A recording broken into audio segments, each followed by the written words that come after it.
ikintu gikomeye cyane kukivugaho ikintu gikomeye cyane n'umwana muto twiganye muri kaminuza kandi ari umwana kuri jye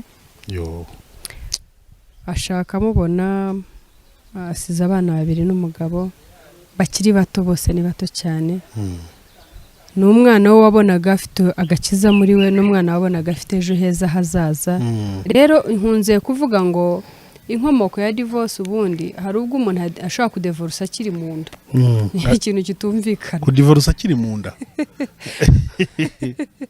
ni ikintu kitumvikana ariko bigashoboka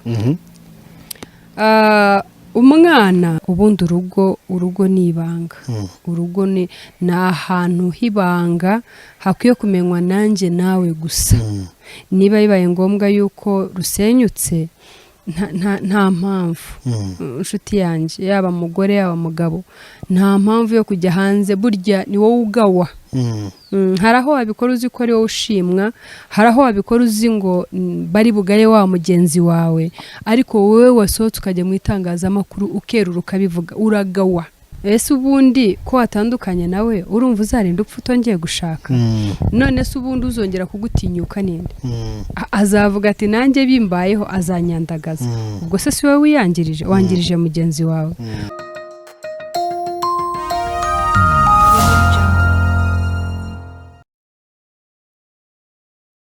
inshuti bakunzi ba Iyobokamana TV turabasuhuje mu izina rya Yesu Kristo ni kwako nimutumenyereye ko tugira gutya tukazana abantu batandukanye maze tukabasha kuganira nabo murabona ko turi kumwe n'umukozi w'Imana si mushya ku Iyobokamana TV dusanzwe dukorana ivuga butumwa mu buryo butandukanye kadutangira tumushimira umusanzu we aduhereza mu bitekerezo byiza agenda atanga cyane cyane ibyo baka umuryango nyarwanda dore ko ari byo biganira akunda gukora reka tumutangire rero tumuhereza ikaze tumusuhuza mwiriwe neza kandi muraho murakomeje muraho amakuru meza amakuru yanyu turashima Imana natwe tubaha ikaze ku Iyobokamana TV turabashimiye cyane ko mwongeye kutugirira icyizere mugatwakira ku Iyobokamana TV no murongo twagiriyeho umugisha natwe kubona ko hari aho twakorera Imana hari aho twakoreye umurimo wa data kugira ngo nyine igihe nikigera natwe hari ingororano natwe tuzagira amahirwe ahabwa ingororano kubera uyu murimo twakoze akoze cyane muratangirana no kwibwira abantu badukurikiye bamenye ngo tugiye kubana nandi abadukurikiye ngira ngo benshi tumaze kumenyerana nitwa Jolie abenshi ngira ngo niryo zina bakuze kunyita ariko umuganwa naryo ni izina ryanjye ndi umukozi w'Imana nkuko mwatangiye mubivuga mu buryo butandukanye nk'abana rwiyemezamirimo mu buryo busanzwe ndi umumama ndubatse mugabo umwe n'abana bane murakoze cyane ni Mama Ganza yego Mama Ganza niwe mfura yanyu yes Ganza nyine niwe mfura yanyu nibyo mwabyumvishe turi kumwe na Evangeliste Mama Ganza cyangwa Jolie niwe tugiye kubana muri iki kiganiro ko nta murare mufite ni guma mu rugo hari murare ahari Yesu nta murare igibura burya naho twaguma mu rugo naho byava kuguma mu rugo tukaguma mu nzu iyo uri kumwe na Yesu muri wowe umunezero igihe cyose ubuhari ugira umunezero ntumenya aho waturutse bitubabaza ni byinshi birahari ubabazwa n'abashaka kuba bicwa n'inzara hirya no hino ukababazwa n'abashaka kuba bafite ibibazo ariko iyo ufite Yesu muri wowe byose ugira gutyo ukayoberwa aho bigiye akazamuka indirimbo y'umunezero muri wowe ukanezerwa amen iyo umuntu apfuye ari mutoya ndavuga kuba mutoya mu myaka byari bikwiye gusigira iki abandi bantu bamubonye cyane cyane wowe impamvu bikubajije mu kanya uri kuri telefone numvaga uri kuvuga ati numaze igihe mbabaye cyane ndikurira ati babajwe n'umuvandimwe kwiganye ukuntu sinzi ukuntu wabivuga guherutse kwitaba Imana ndatekereza se ni umuntu tumaze imisi wenda tubona trendinga kuri social media wababaje abantu cyane aho nawe ni wakubabaje kuko yapfuye mu byukuri ari muto cyane pe abantu wenda babivugaho uburyo butandukanye mu byukuri wundi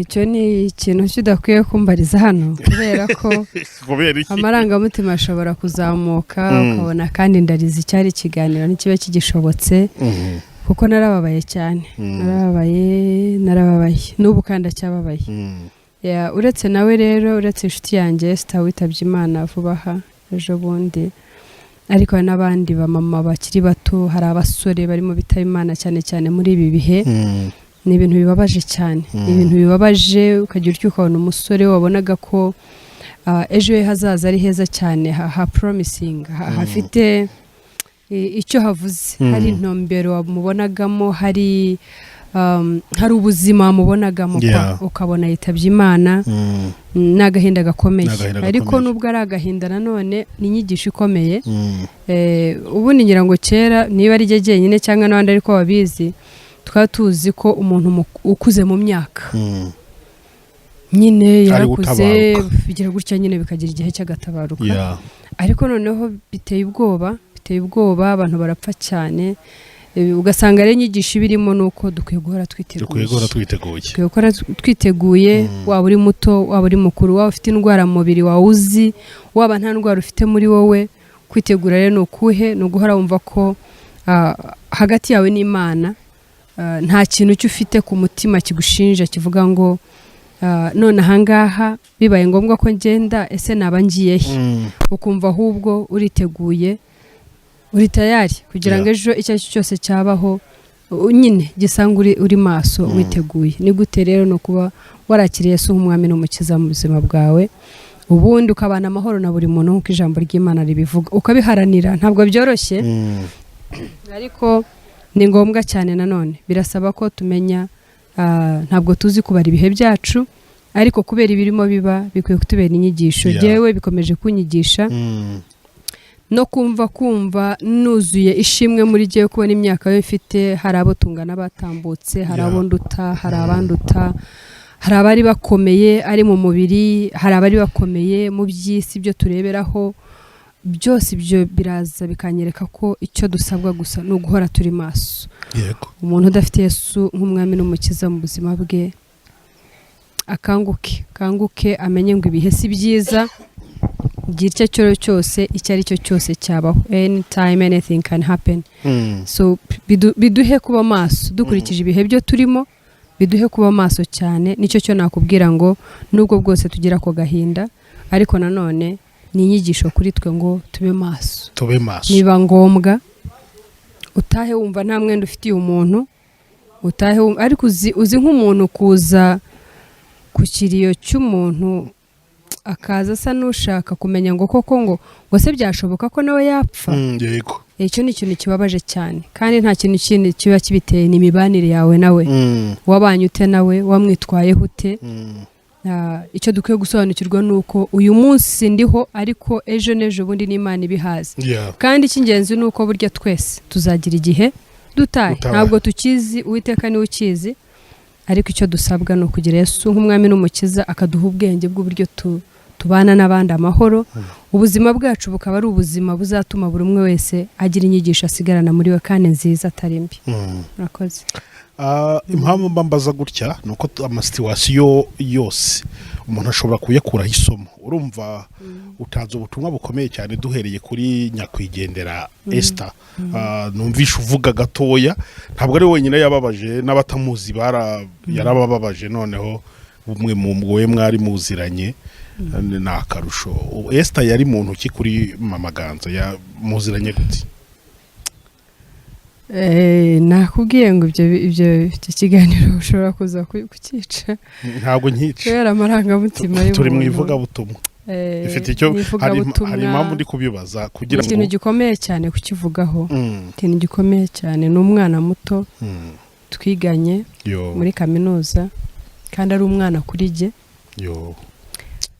ashaka mubona asize abana 2 n'umugabo bakiri bato bose ni bato cyane ni umwana we wabonaga afite agakiza muri we n'umwana wabonaga afite ejo heza hazaza n'umwana wari ufite n'ahantu agezeho ubona ko ari wari umugabo n'abana bakwiye kwishimira bakwiye guhagarara akavuga ati hari icyo Imana yadukoreye hari aho twavuye hari aho yadukuye hari aho itugejeje ni umuntu wakabaye umunsi afite ubuhamya buvuga ngo afite ubuhamya bubwira bagenzi be ngo nta Imana itagukura nta naho itakugeza kuko nkanjye umuzi hari aho Imana yamukuye hari aho yari mugejeje hari ubuhamya yari afite muri we nko mu mwaka uri imbere cyangwa imyaka iri imbere yari afite ubuhamya bwe yahagarara akavuga ati hari icyo Imana yankoreye gikomeye bihumuriza undi wese ngo nta Imana itagukura habi nta naheza itakugeza. Rero kubabara kwanjye n'undi wese wabanye nawe gufite ishingiro, yari umwana w'amahoro, umwana w'umukobwa w'amahoro.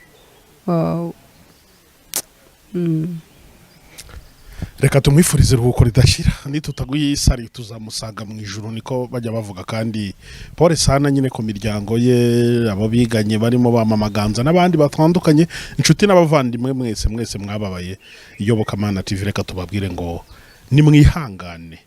Wowe uri kureba kino kiganiro ukaba nawe ufite ibintu bikubabaje bitandukanye, n'ibigeragezo, n'ibyago, n'ingorane, uri kwibaza byinshi, ndakubwira ngo ongera kwizera yuko Imana yatabaye abandi, nawe izagutabara. kandi uharanire kugira urukundo.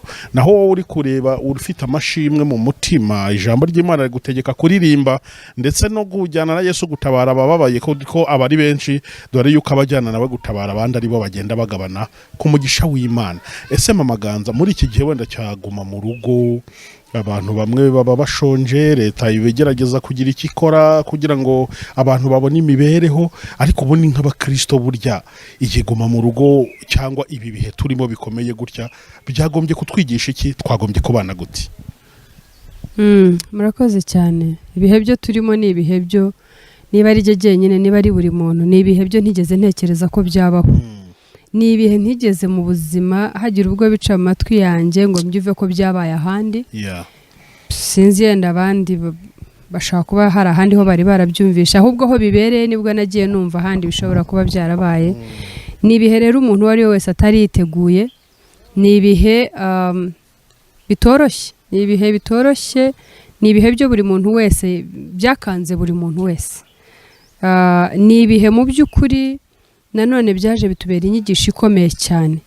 Byaraje bitwigisha uko umuntu ashobora kwifata kurenza uko yifataga mbere, ari mu buryo bw'ubukungu, ari mu buryo bw'imibanire, ari mu buryo bwose. Ibi bihe byo turimo byatwigishije ibintu byinshi cyane.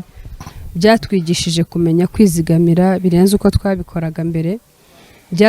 Byatwigishije kumenya gukoresha bike byo dufite kandi tukayibyazamo n'ibindi byinshi, kugira ngo tumenye ko ejo nyine hazaza hashobora kuba hagoye kurenza naho turi uyu munsi. Byatwigishije nanone, byatwongereye, hari ukuntu byabyukije urukundo. Ukuntu byabyukije urukundo, ukumva ko uretse n'uwawe, umuturanyi wawe, inshuti yawe, n'uwo utazi, kumva hari impamvu yo kugira icyo umugenera kugira ngo nawe abe yaramuka. Byatwigishije, byaradukanguye, hari ukuntu byadukanguye nk'abakristo. Rero byongeye gutuma buri muntu yitekerezaho, kubera kugira utya mu kanya wari uzi ukumva arapfuye yishwe na corona, mu kanya wari uzi ukumva, mbese muri make byaradukanguye. Hanyuma hari n'ikindi kintu cyo nabonyemo, hari nk'uko wabivuze, leta yacu Imana yo mu ijuru ibaha umugisha, iha umugisha perezida wacu wa repubulika, iha umugisha abafatanya nawe iyi mirimo, bakora umurimo uhambaye cyane wo kureba ko buri munyarwanda wese atababarira muri ibi bihe. Ntibyoroshye, ariko kandi baragerageza. Imana yo mu ijuru ibaha umugisha. Ariko byatumye none hari abo tumenya, ugasanga Mama Ganza muhuye mu muhanda yimakiye, arasa neza, ameze neza, ariko mu by'ukuri mu buzima busanzwe ntacyo aba afite, ari ukwirarira kwacu kwa kinyarwanda. Ugasanga nabirarira bagiye hanze, nta nubwo ari ukujya hanze nyine baragaragaye, ahubwo ukabona bimunaniye kuba yajya mu rutonde rw'abafashwa, kandi ntacyo afite, ntacyo ashoboye, kubera ko kwirarira kwacu kwa kinyarwanda ugasanga hagiriye amakuba.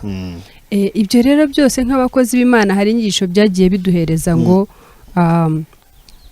dukwiye muri make kuba maso, kandi nanone bigasaba ko inshuti yawe niyo umenekera, wa wundi wari ukuzi nyine umeze neza muri hariya hanze, ukaba utajya kuri urutonde rw'abafashwa na leta, wa mukristo rero nihagaragarira agafata wa muntu akamugira nk'umuntu we, nk'umuvandimwe cyangwa nk'umwana we, akamwitaho kugira ngo ejo atazapfa yishwe n'inzara.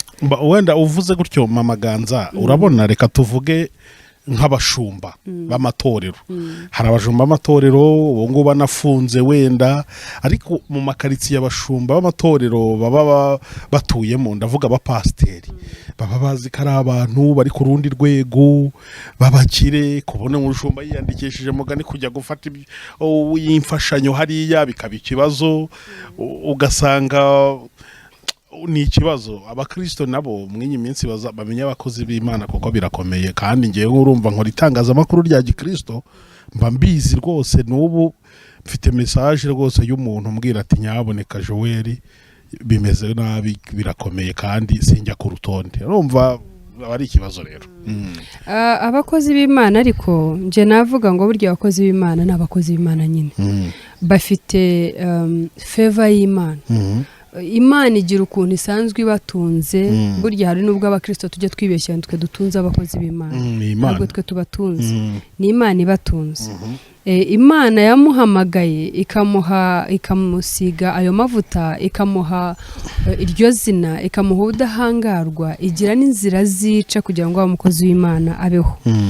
Uwakubwira atyo ashobora nawe kuba ari inzira ye y'Imana yamugeneye kugira ngo abe ari wowe inzira ye yacamo nyine n'urugero nari naze kubera uko mwarimo bivuze no kuvuga rero ngo abakozi b'Imana bo Imana yo mwijuru njye nyishima ntabwo igibura uburyo higibura uburyo bw'ibatunganya bagakomeza akaka umurongo no kuvuga ngo ashobora kuba adafite akazi ariko bikagera bityo na Mama Ganza ufite akazi kandi umukristo nkumva muri jewe hajemo ko ngombye kumwohereza 10,000 nshobora no kuba atari nanjye umuzi hari nubwo burya hari ibintu byo tujya tuvuga nk'abakozi b'Imana uri hirya gato kubera imyemerere n'imyizerere itandukanye habe yabyumva ariko biranashoboka kuba haturuka n'umuntu utari umuzi akumva gusa muri we hajemo jo namubonye avuga ubutumwa agakurikira agashaka nomero ye akamwohereza kuri mobile money amafaranga atiriwe atamusabye atanamuzi ntaho bihuriye cyangwa gusa agafashwa n'ubuhamya bwe cyangwa agafashwa n'ubutumwa bwe cyangwa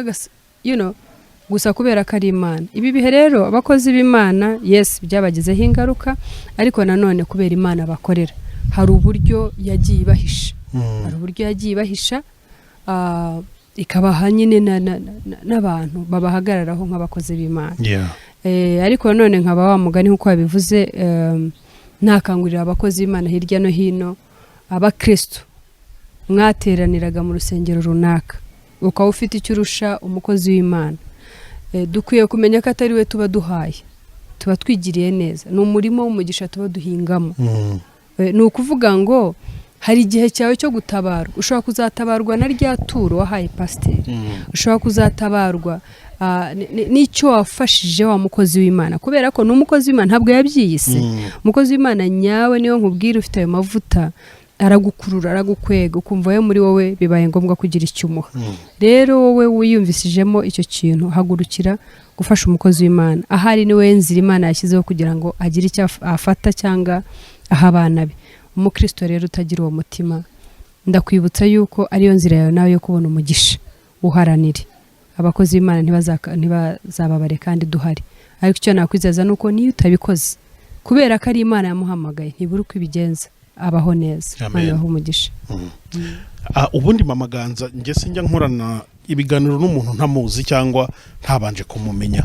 Mama Ganza mu bimwe mu bintu azwiho harimo ko akunda kugira ishyaka ryo kubaka umuryango cyane cyane bijyanye n'ingo zisenyuka agira intimba y'amadivorce yiyongera akagira n'intimba y'uburyo akwiye kugira inama abasore n'abakobwa batarashaka kugira ngo abategure bazubaka ingo nziza akaba kandi ari umuntu ukunda no kugaragara mu bikorwa bijyanye no kwita ku bantu bababaye batishoboye kubona umuntu babaye imbere yawe ngira ngo bikubera umutwaro ukomeye. Ubundi biterwa n'iki? Ubundi Mama Ganza ni muntu ki? Hari ukuntu nkunda kuvuga ngo iyo Imana ishaka gukoresha umuntu ibintu bikomeye ibanza kumunyuza mu bikomeye ikamukomeza ngo azabone uko akomeza abandi. Mama Ganza uwo mutwara uterwa n'iki? Byaturutse hehe mu kahise kiwe? Murakoze cyane.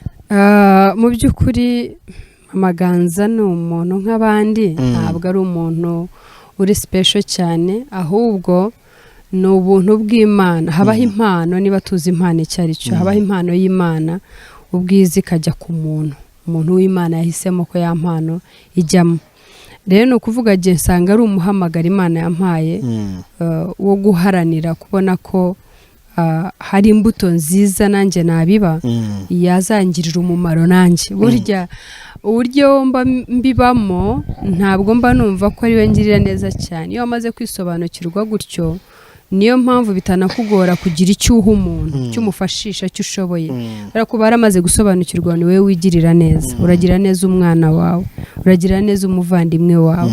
Iyo ufite uwufasha burya ntabwo ari wowe ubufasha pase, ni wowe ahubwo uba wifasha. Mama Ganza rero we ni umuntu mu by'ukuri ufite n'impamvu yabyo, wa mugani yimbitse ihari ndende. Ikiganiro kirekire cyane twakorana cyonyine kitavangiye. Mama Ganza ni umuntu wabayeho mbere, arababara cyane, ayica mu buzima bukakaye. Abanzi barabizi, abatabizi nabo niba byumve ngo naciye mu buzima bukakaye. Nca miryango, narerewe mu miryango hirya no hino nk'abandi bana bose uko bibaho, ngenda mbibona uko bimeze.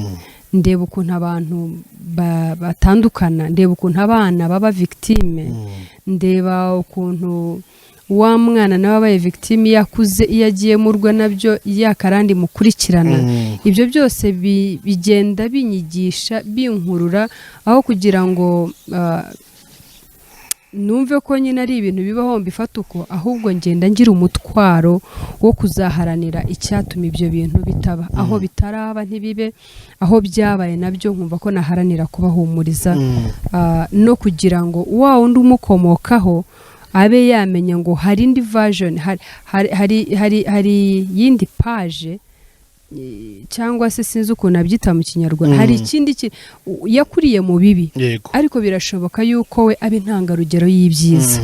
Yakuze atotezwa, ariko birashoboka we ko abazafasha, bazamuca imbere, azaba icyitegererezo, bakajya bicara bavuga bati mu buzima twabonye umuntu, twabonye umuntu.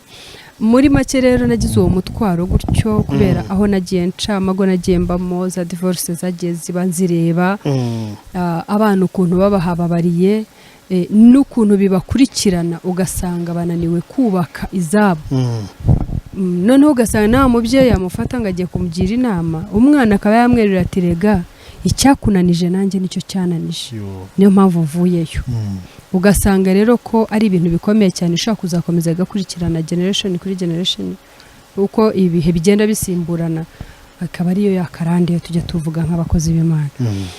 Rero nuko umutwaro nuko wanjemo, sinzi uko waje kuva mu bwana, ngenda nyine nkura mbyisangamo nyine numva rero ni umuhamagaro, ni umutwaro wanjye ngombye kwikorera, kandi nkahagarara uko bishoboka kugira ngo ibitaraba mbirwanye, hanyuma n'ibyabaye nabyo ndebe ukuntu ikibi twakibyaza icyiza. ngira ngo ni titre y'ubuhamya duhaye, ntabwo ari ubuhamya, nta na introduction. Wenda tuzabifatira umwanya noneho tuganire neza, tumenye ubuhamya bwa Mama Ganza ubundi bumeze gute, bwubatse gute, kandi ngira ngo abantu bazafashwa cyane. Impamvu mbivuze gutyo nuko akenshi usanga umuntu ibintu yababariyemo, ibintu yaciyemo ari byo yisangamo, ashaka gukiza ibikomere, kuko nawe abazi uburyo bibabaza cyangwa uburyo yakomeretse, nicyo kiba gituma mbivuga. Ariko Mama Ganza, ubundi urebye muri iyi minsi mu miryango nyarwanda hagenda hiyongera amadivorce, gutandukana kw'abashakanye buri mwanya, amakimbirane mu ngo bikagenda biza buri munsi. Ubundi nkamwe wenda mu bikurikiranira hafi, mubona mu by'ukuri ari iki cyangiritse, mubona hakorwa iki? Murakoze cyane. Divorce nk'uko bivuga zo ziriyongereye, kandi ziri impande zose. Ziri mu bato bagishakana, ziri mu bageze mu myaka aho wakavuze uti noneho bimeze neza, ziri no muri ba bandi bakabaye ari intangarugero noneho kuri abo barimo bazamuka, ziri noneho no mu bandi bo wakavuze uti yewe byararangiye, abangana ntibashobora gutandukana. Divorce ziri ahantu hose, ziranyanyagiye nyinshi, birababaje cyane. Ziri no mu bakozi b'Imana noneho, nta nubwo ubundi kera hari ibintu byo twajya tubona tukabona ko nuko nyine abasinzi bakaraba barwana bugacya bakatandukana kumva nta kundi byari kujya yewe yaramukubise yarihanganye yewe nta kundi aho kujya azamwicereka batandukanye ugasanga hari umugabo ushinja umugore we ko ahora ajya mu bandi bagabo neza hari abonzi rwose ajyaga arwana no ku marembo yabo ku muhanda umugore atashye mu gitondo karavuye iyo ukavuga uti aho kugira ngo bazicane reka batandukane ariko noneho ikintu kibabaje cyane kirushijeho kumbabaza muri iyi minsi ni uko n'abakozi b'Imana ba bandi bagakomeje abashaka gutandukana ba bandi bakabaye inyigisho kuri izo ngo zisenyuka ba bandi bakazibereye inkingi bakazikomeza nabo ukabona birabaye ni ibintu bibabaje cyane ni ibintu bibabaje cyane rero nkunze kuvuga ngo inkomoko ya divorce ubundi hari ubwo umuntu ashobora kudivorce akiri mu nda ni ikintu kitumvikana kudivorce akiri mu nda ni ikintu kitumvikana ariko bigashoboka umwana atangira kuba hari mu nda akigera mu nda ariko nibwo ubuzima bwe butangira kubaho nibwo atangira kubaho nyine so ni ukuvuga rero navugaga ngo burya hari ibintu njya mbwira abantu bakayoberwa ibyo mvuze bakumva ni nk'imigani ariko jye nabonye ko ibintu byose burya bihera mu nda na divorce rero njya mbona ko hari ubwo yabihera mu nda uko jye nasanze umwana atangira kubaho cya gihe cyo bibaye ngombwa ko umugore asamye umwana kuva icyo gihe nibwo atangira kubaho akabaho bwa buzima bwe yabayemo ari mu nda akaba ari bwo buzima buzamukuriramo ubwo rero urugero niba umwana yarabayeho ise na nyina barwana umwana hari ubwo avukana umwaga kubera ko araviva bwa buzima bwo nyina yabayemo na se iyo umwana abaye mu nda akabaho mama we na papa we banezerewe ukabona umwana kivutse kisekera kiranezerewe yewe cyasonza cyaca ukabona iki kipucuru gihora ari ikibebi nyine kiryoshye nibaza ko na divorce rero ari uko nguko bigenda niba turabizi ko hari aba divorce kandi mama watwite yego ubwo ni ukuvuga ngo wa mwana divorce ishobora kuzahera mu nda niba mama yaradivorishije atwite yaratandukanye n'umugabo atwite umwana akazabaho muri ubwo buzima bw'akababaro isaba hariya nyina aba hariya batanumvikana ntibanamurere neza akanabyumva noneho akabaho no mu bihe by'agahinda wa mwana agiye akazakura agashaka akadevorsa numva yaradivorishije mu nda numva ariho byahereye kuko icyo gihe icyo yabayemo cya gihe nicyo cyamukuriyemo nicyo kiza kugera noneho nawe ubwo gisesura kijya hanze biragaragara nyine ko ari bwo buzima bwe yabayeho bushoje noneho bujya mu bifatika birumvikana ni ukuvuga rero ngo divorce nasanze iterwa n'ibintu byinshi hari iyo ngiyo ihera mu nda umwana kubera ubwo buzima yabayeho hari izirimo ziterwa hari n'izo n'abandi ziterwa n'umurengwe ugasanga abantu babayeho bababaye barakundana ejo bagira ibintu ugasanga bararenzwe ntibantera amabuye ngewe n'abandi divorce ziri mu ngero nyinshi hari iyo umuntu adivorcinga akiri mu nda nyina hari divorce iterwa n'umurengwe hari divorce iterwa n'inshuti mbi hari divorce iterwa noneho na kamere zigira ubwoko hari ubwoko bwinshi cyane hari divorce z'ubwoko bwinshi cyane so izozo rero ni kugera ubwo umenye ngo uyu nguyu byagenze biti umenye uko byagenze kuko nk'ubu hari abana bomba nzi se na nyina batandukanye barabanje ari abakene baza kugera aho bakira bagejeje igihe noneho cyo bakabaye bavuga ati reka noneho natwe ubuzima buturyohere ukabona nibwo batandukanye ukagira utyo wa mwana we ukabona arashatse nawe yagerayo ukabona biranze pe na nyina yakangaha akambwira ati ariko nawe cyagukuye icyakunanije nicyo nanjye cyananije ntabwo rero wumva yuko nakoze ishyano rero ni ukuvuga ngo divorce zo zirahari nk'abakozi b'Imana akazi dukora ni ugusenga ducagagura iyo migozi ikomeza gukururira abantu gutandukana icya kabiri ni inama zo tugira abantu hirya no hino bari muri iyo process hakaba ubwo bishobotse tugashima Imana hakaba ubwo ubona nyine cyari gisigaye ari ukwicana, hakabona nta bundi buryo bagatandukana.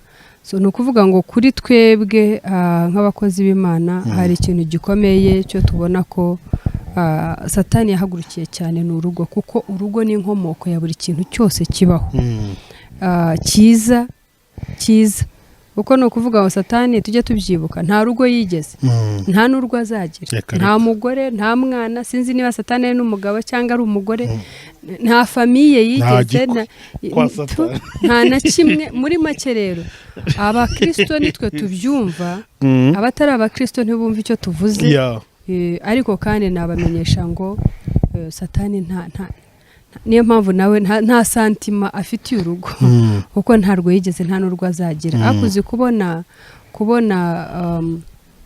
ukabona umuntu abayeho ubuzima bwiza, wowe ubizi ko utazigera ubugira. Iyo udakijijwe ugira ishyari. Satani rero nta gakiza afite muri we, niyo mpamvu rero afitiye ishyari urugo, arufitiye nyine imigambi mibi gusa ishoboka, kubera ko ntarwo yigeze, nta n'urwo azagira. Ubwo rero dushatse twese twaba amaso, tukamenya akayira kose ko ashobora gucamo kugira ngo adusenyere, tukaziba icyuho, tugashaka niba ari amatafari ukayashyiramo, niba ari ibyatsi ukabishyiramo, niba ari ijambo ry'Imana ukarishyiramo, niba ari ukwihangana kukajyamo. Intwari iyo yose ubona ko ishobora gutuma cya cyuho kitaboneka kugira ngo Satani agusenyere, ukagikoresha. Mu gushakana, kimwe mu bintu bikomeye ni ukuba abashakanye babiri bombi bafite urukundo kandi rw'ukuri. Ni gute umuntu yamenya umuntu umukunda by'ukuri? Murakoze. Ubundi ikintu cyo nabonye, kumenya umuntu ugukunda by'ukuri ntabwo biba byoroshye. Ariko nk'umukristo njye nkunda kuvugira muri iyo ntuze y'ubukristo, byose ni ubuntu bw'Imana. Ni ubuntu bw'Imana tuvugishije ukuri, kubera ko abakobwa n'abahungu iyo bateretana usanga iyo umaze gusa n'umwemera gusa, ahasigaye ibintu ntumenye uko byagenze. Ni ukuvuga ngo umukobwa burya nyine niko bigenda, iyo umuhungu amubwira ukuntu ari mwiza, akamubwira ubwiza bwe, akamubwira ukuntu akamwizeza ijuru n'isi, umukobwa atega amatwi akavuga ati yes, uyu nguyu kabisa niwe nkwiye kumva. Noneho ugasanga we afashwe na ya magambo, niyo amwuzuye amatwi, amwuzuye umutima, aramutwaye, bigatuma atagira umwanya wo gushaka kumenya wa muntu ni rukundo ki anzaniye.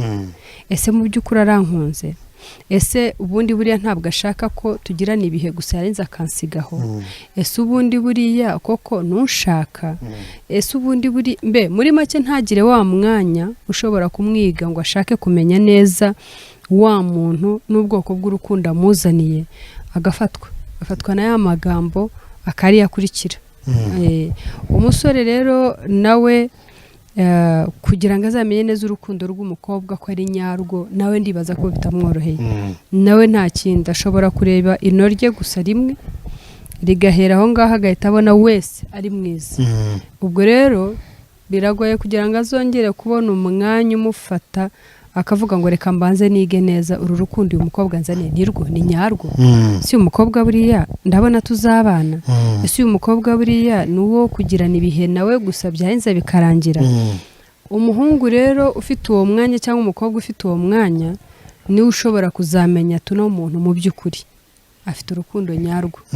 Ibyo rero bizaterwa n'igihe bazamarana, n'uburyo babanye, n'uburyo berurirana bakabwizanya ukuri, n'uburyo wa mukobwa asubiye inyuma cyangwa umuhungu akajya no gushaka amakuru ya wa mukobwa. Erega ubundi kera najyaga numva ko abakobwa babaranga, nduva ari ukuranga, umuranga. Yego, habaga habaranga, kugenda akaranga umukobwa ko ari runaka, hakabaho igihe cyo kumurambagiza, bakamenya iwabo, bakamenya imiziro yabo, bakamenya. Kuri ubu rero ntabwo ibyo bintu bikihari cyane. Birahari, yes, hari abakibifite, ariko ntabwo bigihari cyane. Bigatuma rero hatakibaho kumenya ngo uyu muntu urukundo azanye ni nyarwo cyane. Muri make udashoboye kugira uwo mwanya wo gushaka kumenya neza ubwoko bw'urukundo no muntu azanye, umuhungu cyangwa umukobwa, niho birangiza bikaba ikibazo. ejeje ubundi mukaba mwakwihuta mugashakana ako kanya hatarashe n'amezi angahe mugatandukana. Byatewe nuko mutafashe umwanya ngo mumenyene, byatewe nuko umwe muri wowe yihishemo kubera impamvu. Twamaze kubona ko ibintu byabaye byinshi kubera ukuntu dusezerana tukavanga umutungo burundu cyangwa umuhahano cyangwa iki, umuntu akaza atari urukundo nyarukundo gufitiye, ashaka ibyawe, yaba ari umuhungu tumaze kubibona, nawe aza ashaka iby'umukobwa, yaba ari umukobwa tumaze kubibona bikabaho, kuko bavanze umutungo usesuye. Ejo ukabona so muri make byose birimo guterwa nuko nta mwanya babagiriranye, nta gukurikira ngo mumenye runaka uwo ari we neza, none mubone gufata umwanzuro ujya mu gikorwa mukamenya n'uburyo mukijyanyemo. Numva ariyo mpamvu. Ushima cyangwa unenga abantu batandukana nabo bashakanye, maze umwe muri bo akajya kwandagaza undi mu itangazamakuru, akamena amabanga y'urugo, uko babanye, ko yamuhemukiye, ukabona abigize iturufu, akabivuga hose, akabikomeza, mbese ukabona bimugize cerebre, arashishikaye. Urabigaya, urabishima? Ndavuga ku ruhare rwawe nk'umuntu kugira ku ruhare rwanjye nkanje Mama Ganza, ndabigaya cyane. Ndabigaya cyane rwose, reka mbabwize ukuri nanjye kandi njya mbabona, ariko rwose ntibazantera amabuye, ariko ndabigaya. Ashobora hari ababikora avuga ati ejo ntazahure n'umwana w'abandi nakamubeshya nk'uko yambeshye, umwana akazahura n'ingaruka nk'izangezeho. Ashobora kubikora agamije kugira ngo agaragaze ko ari we mwiza, atari we byakomotseho. Ashobora kubikora avuga ati reka ndigire iturufu, nabonye ko YouTube bakunda byacitse, tugiye numva bamubyita ngo ugushyara, gutwika cano zabaye cano. Akabikora agira ngo gusa abone abayoboke, ejo ndabizamugire nyine umuntu ukaze. Ariko ndababwiza ukuri, ntabwo ari umuco mwiza, ntabwo ari ikintu kizima. Ubundi urugo ni ibanga. Urugo ni ahantu h'ibanga hakwiye kumenywa nanjye nawe gusa. Niba bibaye ngombwa yuko rusenyutse, nta mpamvu, inshuti yanjye, yaba mugore yaba mugabo, nta mpamvu yo kujya hanze. Burya ni wowe ugawa. Hari aho wabikora uzi ko ari wowe ushimwa, hari aho wabikora uzi ngo bari bugare wa mugenzi wawe, ariko wowe wasohotse ukajya mu itangazamakuru ukerura ukabivuga, uragawa. Uba uriho umugayo ukomeye cyane. Ari ku Mana, ari ku bantu, ufate ngo uragawa. Ntaho byabaye, babyita kwimena inda. Ntaho byabaye, ntibikwiye ngo wimene inda, ntibikwiye.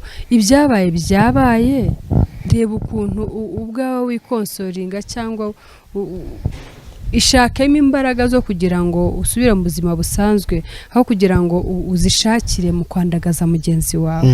Mu by'ukuri reka ngutangarize kutanazikuramo, ahubwo barakugaye.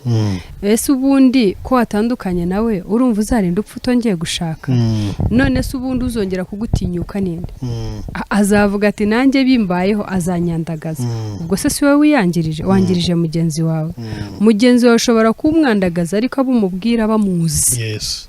Rero bivuze ngo wari ufite iyo ngeso n'uwari ubifite muri we yumva ashaka kuzajya hanze ngo ajye kumutamaza mugenzi we, menya ko ari we waba witamaza. Buriya bakunda kuvuga ngo iyo habayeho gutandukana kw'abashakanye, mu by'ukuri ngo biragoye ko umwe ari we wabahemukiye undi, ahubwo bamufite buri wese uruhande rwe atabereye undi mwiza. Ubivugaho iki? Nk'uko nyine bivugwa, turi abantu twembi, turi kumwe twembi.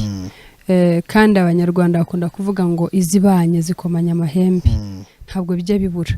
So byanga bikunda, ushobora kuba wowe hari icyo wakoze kirandakaza, noneho nanjye kamere zanjye zinaniza kwihangana. Urumva ko ni twembi tubigiramo uruhare. Muri make nshobora kuba ari igihe wabiteye, ariko nawe ubundi ufite imbaraga zihangana, ufite imbaraga zishobora kurwanya divorce, wakabirwanyije. Ariko ni ukuvuga ngo twese mbona nkaho tuba twabigizemo uruhare. Mbona ko ari umugore ari umugabo baba babigizemo uruhare. Yes, hari ubitera, hari ubitera niba ari umugabo wacaga inyuma umugore we, niba ari umugore wacaga inyuma umugabo we, niba ari umugabo uza wasinze akatuma barwana buri munsi.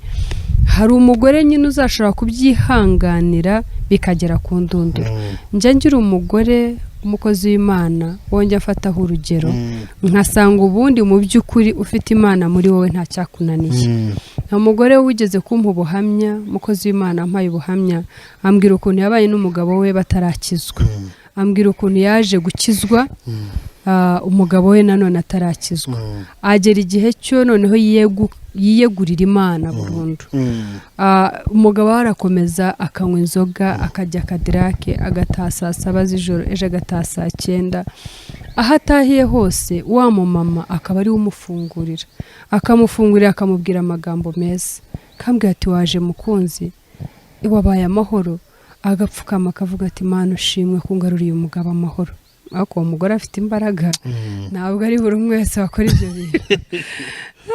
Ntabwo ari buri umwe wese kabisa. Uwo mugore byagejejeho umugabo we aza gukizwa kubera izo mbuto umugore we yamwereye. Amen. Aza kugera igihe arakizwa. Bivaho ndetse atera indi ntambwe, Imana imugira ikindi cyizere, aba pasiteri. Uyu munsi umugore yari pasiteri n'ubundi. Uyu munsi bafite ubwo buhamya bukomeye cyane. N'umugabo ni pasiteri? Yes. Urabazi? Ndabazi. Shawazabangije. So no kuvuga ngo abo bantu banyeretse ko nta kidashoboka. Amen. Nta kidashoboka. None icyo warubajije byanyeretse ko niba ari umugore ufite Imana muri we nyabyo, arashikama akarwana kugera ku ndunduro nk'iyo mu mama yagezeho. Iyo ari umugabo nawe ufite Imana muri we, nawe nuko arashikama akarwana bikaza kugera igihe cyo bazasigara batanga ubwo buhamya. Ariko nanone aho tuba tuvuze mu bakristo, hari n'abantu basanzwe bo twavuga batari abakristo. Iyo tuvuga gutyo ni wundi wavutse bwa kabiri, ni wa wundi mbese uha agaciro ubukristo. Rero hari n'abo usanga bafite ubunyangamugayo muri bo, bafite ubumuntu muri bo.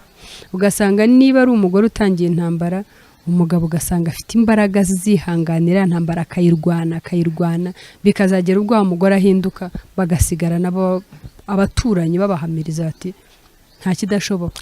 Umugabo kubona yarakomeje kubana n'uyu mugore cyangwa n'umugore bikaba ari uko. So nkuko babivuga, bishobora kuba biterwa n'umwe, ariko uruhare twembi tubigizemo bikaba arirwo rwatuma dusenya cyangwa dukomeza tukubaka. Okay. Ngira ngo ni ibintu byumvikana cyane. Murumva ko Mama Ganza afite inama n'ibitekerezo byiza byubaka umuryango nyarwanda. Mama Ganza, nyemera tuvugane ku musozo w'iki kiganiro, ariko turimo tugana ku musozo. Hari abantu bari kukireba bababaye betewe n'impamvu zitandukanye.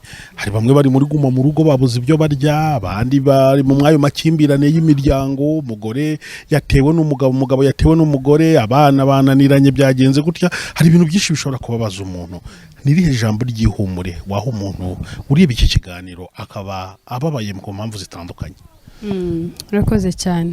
Ibi ni ibihe bikomeye cyane nkuko twabivuze mbere, ni ibihe bikomereye buri muntu. Muri iguma mu rugo hari abahasonzeye cyane, muri iguma mu rugo hari n'ibindi byinshi byo dukomeje kumva bibera mu mago, ugasanga umuntu ashoboye no kuba numvise ibintu bikomeje, ubundi numva birantangaje kubona umuntu ngo arwaye covid, niba ari umugabo cyangwa ari umugore nta mbaraga afite, umugabo akarenga ukumva ntabwo ntamwumva. Ni ukuvuga ngo rero biba bigaragaza ko nawe yaramusonze muri icyo gihe cyo yari arimo gikomeye cyo kuba arwaye, nawe urumva ko afite ako gahinda. Hari abana baririra ababyeyi badafite icyo babaha. Hari se abagabo nabo bababajwe nuko aho yakuraga adashoboye kugira icyo akura kugira ngo agihe umwana we cyangwa umugore wabone icyo aha umwana. Nabahihumure, nabaha ijambo ry'ihumure rivuga ngo muhumure, ngo ikigira itangiriro nta gihe kitagira iherezo. Kubabara ko mubabaye ubu ngubu ntabwo ari ko gupfa. Mutumbere Imana, muyihanga amaso, ubundi ishobora guca inzira iyo utakekaga. Ishobora guca inzira nk'ubu ngubu ukaba wahamagara Joe kubona iki kiganiro akaba yaguha 2,000 yenda aribyo nawe yari afite ishobora guca inzira. Imana ishobora byose, Imana ishobora byose. Nababwira ngo ijambo ry'ihumure nuko muhanga amaso Imana. Amen. Mwayihanga amaso nayo erega burya ngo ikunda icyubahiro, nta nubwo yifuza uwo bagisangira. Iyo yagutabaye nk'uko wabonaga Joe warutezemo mikoro, warutezemo kawunga y'uyu munsi ukabona ntibishobotse, icyo gihe ukabona biturutse ahandi hantu, Imana yonyine yabyikoreye, icyo ni icyubahiro cyayo kitari bugire n'umwe bagisangira. Rero nabahumuriza mbabwira mukomeze muhanga Imana amaso, ifite inzira nyinshi zo yacamo kugira ngo ikibazo cy'ufite kibe cyakemuka, kandi itangiriro ry'ikintu rigira iherezo. Iyi covid hari igihe tuzatuyivuga nk'amateka. Wowe itarica, reba bapfuye bituma ushima Imana, uvuga uti kuva ntarapfuye nkaba ndwaye covid, ndashima Imana yuko ntapfuye kandi yatumye ntapfa, iraza kunkiza. Wowe ushonje ariko utarishwe na covid ndetse utanayirwaye, nawe ufite irindi shimwe rivuga uti yewe nibe nanjye ndashonje, uriya yayishwe na covid, uyu yarayirwaye nari kuri oxygen agiye gupfa, nje nubwo nshonje, Mana ushimwe, biragaragara yuko nanjye ushobora kunshira inzira nkabona ikintunga. Rero mwese agahinda gahari ni kenshi bitewe n'ibintu byinshi kubera ibihe turimo. Ndabakomeje mbabwira ngo Imana ibaha imbaraga zo gukomera, kandi mumenye ngo kubabara siko gupfa. Kuva ukiriho gusa birashoboka ko Imana yagucira inzira ukabona igisubizo cy'ikibazo cyurimo. Imana iguhe umugisha. Amen. Mama Ganza, reka tugushimire cyane kuba wateye intambwe maze ukatuganiriza no kuri Imana idakiranirwa ngo yibagirwe imirimo abera bayo bayikorera. Iguhereza umugisha cyane, kandi nutagwisari ntuzabura kubona umusaruro w'ivuga butumwa wamaze gukora ndetse n'irindi rikomeye rikuri imbere. Ushobora kubwira abantu uburyo uboneka, social media cyangwa niba ari telefone, ntabwo mbizi, niba ufite na channel nabyo birashoboka ko umuntu ufite initiative nk'ingiyi cyane cyane yo guhugura imiryango n'icyo ushobora kuvuga ati reka nshyire iyi platform kugira ngo njye nkomeza kuhugurira abantu, njye nkukiraho ibiganiro kugira abantu babikurikiye. Murakoze cyane. Nk'uko bivuze koko kubera uwo mutwaro nakuranye, ejo bundi Imana yaranshoboje kugira ngo noneho nshyireho channel. Nari channel ubu mfite yitwa Team TV cyangwa Team TV, TIM TV cyangwa Truth Initiative Ministry. Ni ministeri iyo natekereje kuva kera ko mba numva ariyo ministry nzakora, cyangwa numva ari cyo kintu nakora kikazampesha umugisha, kikazampesha gusaza neza. Ministry yo gufasha umuntu uwo ari we wese ubabaye, imfubyi cyane cyane abapfakazi, ariko nanone ministeri izafasha kugira ngo umuntu wese cyane cyane umuryango kuwubwira ukuri. Urabona ko hari ibintu byinshi birimo biwusenya, umuntu agatinya kuba yafata umuryango wicaza ubwiza ukuri. Niba ari umugabo bikomokaho ukavuga uti bitamvaho uyu mugabo atanyanga, twe twiyemeje ko ministry izadufasha kujya twerura utuganye wese tukamubwiza ukuri. So dufite gahunda yo kubaka umuryango, dufite gahunda yo gufasha imfubyi n'abapfakazi, kuko dusanga ko akenshi hari abahura n'ibibazo cyane kubera ko yabaye imfubyi cyangwa ari umupfakazi, bigatuma rero havamo kwifata nabi, bigatuma havamo kuba umuntu hadakwiye kuba we. Turavuga rero ngo ikintu ibyishimo byacu, umunezero wacu ni ukubona umuryango uri kumwe, ariko byabaye ngombwa yuko umwe yitaba Imana, ni ukubona wa mama wasigaye cyangwa wa mupapa hari inkomeza afite zatuma rero abana neza. Ese bibaye ngombwa ko bose badahari, iya mfubyi hari amagambo ndetse n'ibikorwa twumva dukwiye kuzafatanya nawe kugira ngo ubuzima bwe bube bwaba bwiza kandi atagifite wa mama, atagifite wa papa. Amen. Twamaze kubona yuko Imana ariyo byose muri byose. Irabyivugira ubwayo ngo ni se w'imfubyi n'umugabo w'abapfakazi. Bivuze ngo uyifite nta kindi izaca inzira nk'uko twakomeje kubivuga, aho utayibonaga ubone birashobotse. So Team TV ugiye kuri YouTube wayihasanga, hari ibiganiro tuza gukomeza gushyiraho bitandukanye, ndetse hari icyahamaze kwatambuka, hari n'ibindi byinshi biza kwatambuka. Rero inkunga yanyu niyo, no kugira ngo muhagere, muduhe ibitekerezo, mutubwire uburyo mwumva ko twafatanya muri uwo murimo utoroshye.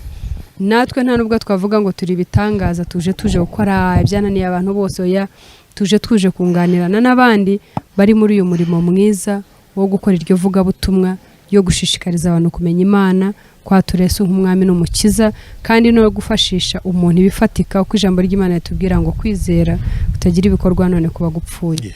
Team TV rero ni channel nziza izadufasha mu bintu byose, ulayikinze, ukomentinze, ukaduha ibitekerezo byawe, uyisharinze n'abandi, ndetse ugakora subscribe, ndetse kugira ngo bizajye bihora ikiganiro cyose giciyeho bikorohere kugira ngo ugikurikirane aho uri. Imana ibahe umugisha ko mwiyemeje kuzafatanya natwe. Murakoze cyane, reka tubashimire kuba mwari mudukurikiye aho muherereye hose. Wowe ugiye kureba iki kiganiro cyangwa urimo ureba iki kiganiro, dutume maze natwe tugutumikire. Hari imiryango ibabaye ishonje muri ibi bihe, tuba duhamagarwa n'abantu benshi badusaba ubufasha butandukanye, ariko twese ntitwabishobora. Nyamara kandi wowe hari aho waba uri ukaba utari kumenya umuntu ukwiye gufasha ngo ninde, dutume maze tugutumikire ku bantu bababaye bakeneye ibyo kurya. Leta y'u Rwanda iba yakoze ibishoboka byose, ariko ntabwo yahaza bose. Yewe hari na babandi batinya wenda kwiyandikisha kubera impamvu zitandukanye, n'abakozi b'Imana ni bande ugaze badafite ubushobozi. Ayo ariyo yose watanga wadutuma maze tukagutumikira. Nimero zacu ziba ziri ku kiganiro ku buryo byoroshye kuzibona. Mwakoze cyane rero kudukurikira, na Madame Jolie turamushimiye. Imana ibahe umugisha cyane.